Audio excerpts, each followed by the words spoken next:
En 2023, les Portugais de Montréal fêtent 70 ans d'immigration portugaise au Canada. Parmi eux, Joaquina Pires. Militante pour les droits des femmes et des opprimés, on la connaît pour ses interventions et ses projets socioculturels qui lui confèrent un rôle prépondérant dans la promulgation de la culture portugaise à Montréal. Pour l'occasion, Joaquina choisit le mois de juin, mois du patrimoine portugais, et donne rendez-vous à ses convives au restaurant Portus 360 de la chef Helena Loureiro, dans une ambiance typiquement portugaise, costumes traditionnels, bouchées de fruits, fromages, croquettes de morue, viande et poissons, accompagnés de vins portugais et de fado. Pour leur dévoiler son projet colossal, 70 ans d'immigration au Canada, pierre de mémoire, et encore Montréal, empreinte portugaise. Ce livre pour moi est vraiment une espèce de miroir un peu de mon travail que j'ai fait professionnellement en relations interculturelles. Je voulais vraiment donner un regard différent de ma communauté d'origine à l'ensemble des Montréalais. Je suis portugaise, je suis très fière, mais je suis aussi très montréalaise et je suis capable d'utiliser ces deux héritages culturels et je crois que c'est un privilège. Je suis vraiment très émue de voir autant de monde ici, mes amis portugais, francophones, de toutes les nationalités. Étant donné que je suis quelqu'un qui parle 4 langues et que c'est aussi l'image de la plupart des Montréalais, c'est une question d'honneur pour moi de le faire bilingue, dans ma langue maternelle et aussi dans la langue officielle. Vous connaissez tous un peu mon parcours. Je suis arrivée à l'âge de 10 ans sur le plateau de Montréal, dans le quartier portugais, et j'y suis restée. J'ai fait 15 rues. Mais le plateau, le quartier Saint-Louis, c'est mon village. J'ai l'habitude de dire que j'ai 2 villages. Soajo, qui est mon village où je suis née au nord du Portugal, près de l'Espagne, et le quartier Saint-Louis sur le plateau. Joaquina, elle connaît le quartier comme la paume de ses mains. Le quartier la définit aussi. Et elle a agi sur le quartier qui ne connaît pas Joaquina Pires. Ernesto Match, lui, le regard portugais, mais le regard aussi étranger dans le sens de celui qui n'habite pas ici et qui a pu, avec Joaquina, redécouvrir des coins portugais et comment les Portugais ailleurs qu'au Portugal réussissent a se définir. Sou cidadão português, mas sinto-me cidadão do mundo. Embora os portugueses estejam muito ligados neste espaço do Canadá, neste país, mantemos sempre uma certa identidade, que é isso que nos diferencia. Este folclore, o lado místico, o lado religioso, o lado dos morais, o lado contemporâneo da arte. Eu gostava de fazer uma gráfica mais íntima, mais ao pormenor, não aquilo que se vê diretamente, mas aquilo que está escondido através dos outros ângulos, o encontro desta potencialidade, desta marca identitária, dessas raízes, desses pequenos pormenores que fazem toda uma ligação de um povo e da sua ancestralidade. Nous sommes réunis dans la mer des diversités pour ancrer dans le parcours du temps cette magnifique présence portugaise en terre québécoise et montréalaise. Je suis allée chercher des gens qui connaissaient certaines thématiques que j'ai pu constater qui définissaient la communauté portugaise. Je voulais vraiment que ce soit un point de vue d'expérience personnelle. Et je crois que ça, c'est un peu la force du livre.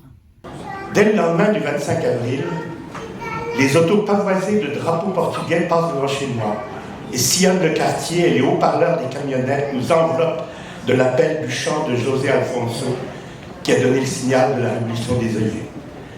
Gondola Villa Morena, terra da fraternidade.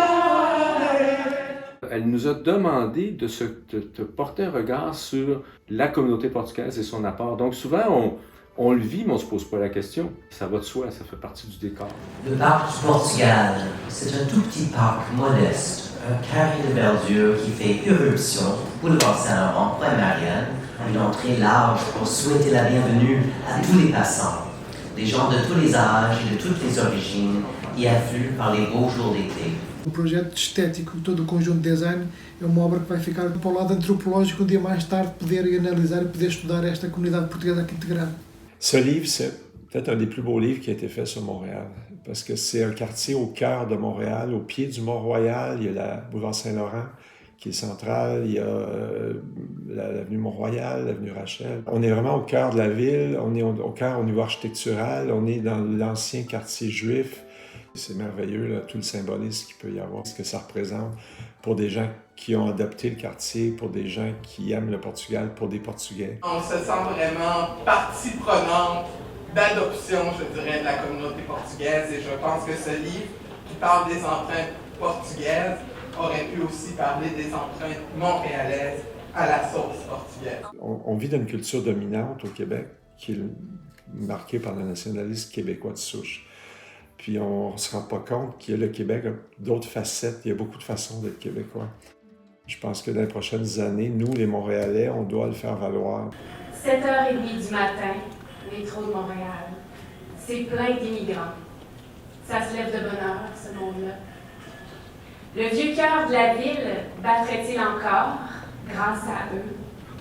Ce vieux cœur usé de la ville, avec ses spasmes, ses embolies, ses souffles au cœur et tous ses défauts, et toutes les raisons du monde qu'il aurait de s'arrêter, de renoncer.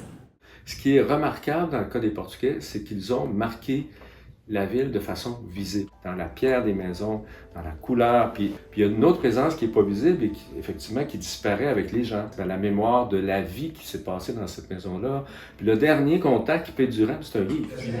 Qui, à un moment ou l'autre, n'a pas cherché les traces de son passage sur ces terres, dans son pays, sa ville, son quartier, sa rue, sa maison. La ville devient nôtre par ses souvenirs qui s'accrochent peu à peu à ses murs et à ses gens. Grâce à ses souvenirs, à ses traces, ce monde devient alors un peu le mien.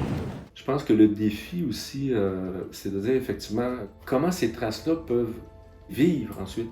C'est probablement l'enjeu de la culture montréalaise là, qui est riche, mais c'est des bulles qui se côtoient. Comment créer une nouvelle culture qui serait nourrie de tous ces apports-là?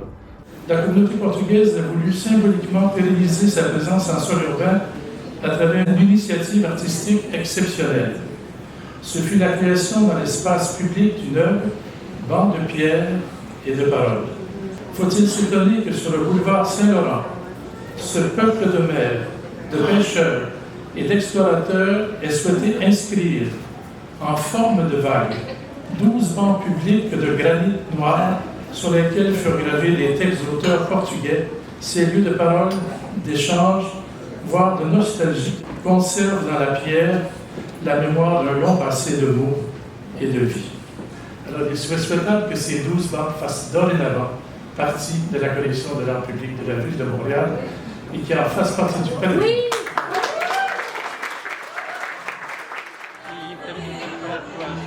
Ils me demandaient est-ce que ton travail avance. Ils ne m'ont jamais dit qu'est-ce que tu vas faire avec nos textes. Et ça, c'est une marque de confiance extraordinaire. Maintenant, le livre, ils ont un effet surprise parce qu'ils voient aussi leur texte, leur propre visage qui est dans le livre. Ce sont des témoins de la présence de la communauté portugaise à Montréal. Et ça, c'est vraiment, pour moi, un point très, très important. J'avais les larmes aux yeux. Je l'ai feuilleté hier. Pour moi, j'ai encore, ça m'émeut, parce que c'est le quartier que j'ai choisi. C'est une grande partie de ma vie. Le 1er juillet 1979, j'emménage avec 2 autres étudiants dans un logement loué à un propriétaire portugais sur la rue Hôtel de Ville, face au parc des Açores, qui portait alors le nom de parc Hôtel de Ville. Aurais-je pu savoir que j'allais devenir un immigrant dans un monde que j'ignorais alors totalement et que j'allais y construire ma vie au propre comme au figuré. C'est un vécu de chaque jour, puis on s'en rend pas compte.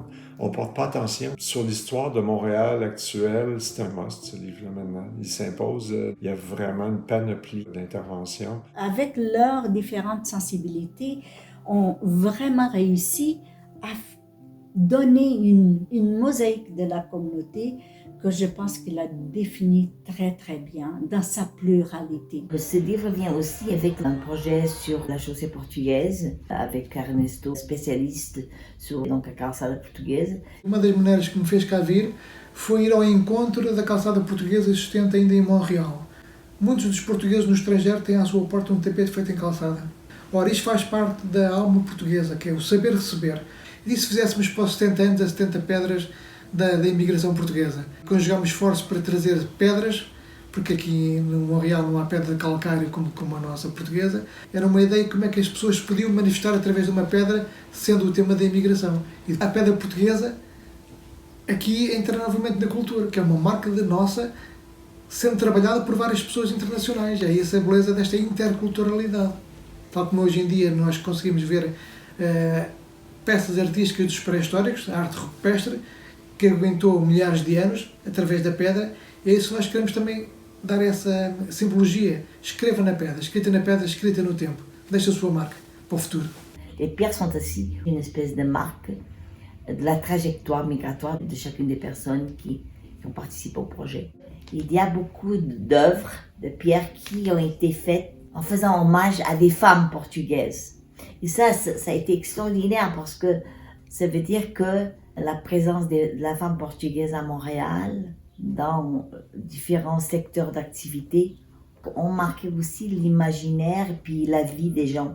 Que momento mágico de estar com esse livro nas mãos. Eu vim ao Quebec por amor. Casei com um quebequense e ele já morava no Platô, ele já morava no bairro português. Me senti em casa. Foi uma honra muito grande contribuir com as minhas obras de arte para o enriquecimento dessa comunidade. J'ai dit, tiens, la pierre, je vais faire comme un petit monument, j'ai appelé ça un modeste monument, qui commémorait la rencontre entre Joaquina, une partie de la communauté portugaise, et moi, à la direction du Centre d'Histoire, et mon équipe, qui a donné lieu à l'exposition Encontros, 50 ans de voisinage, qui a permis même au Centre d'Histoire d'organiser des collectes de témoignages qui ont été très importants pour l'évolution du Centre d'Histoire, qui est devenu le même centre des mémoires montréalaises. La relation avec la communauté portugaise, ça a donné naissance, on peut dire en partie, au nouveau Centre d'Histoire. Donc, comment on travaille avec des communautés et avec le patrimoine immatériel, avec la mémoire, ça a été un chantier extraordinaire. Et ça a commencé parce que Joaquina et des gens sont venus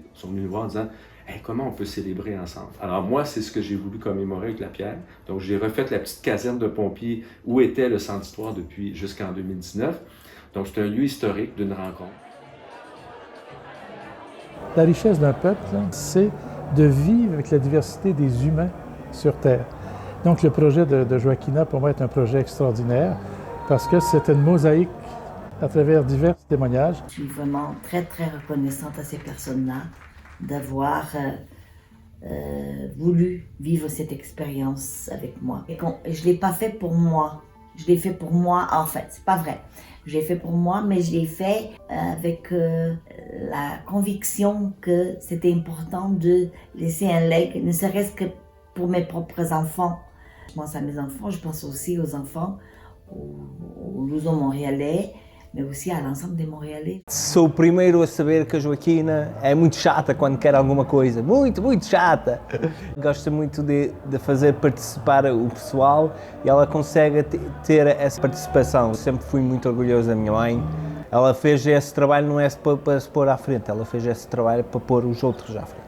Dans ce grand concert des nations qu'accueille Montréal, la présence portugaise et son quartier uni sont un espace essentiel de beauté, d'harmonie et d'enrichissement culturel.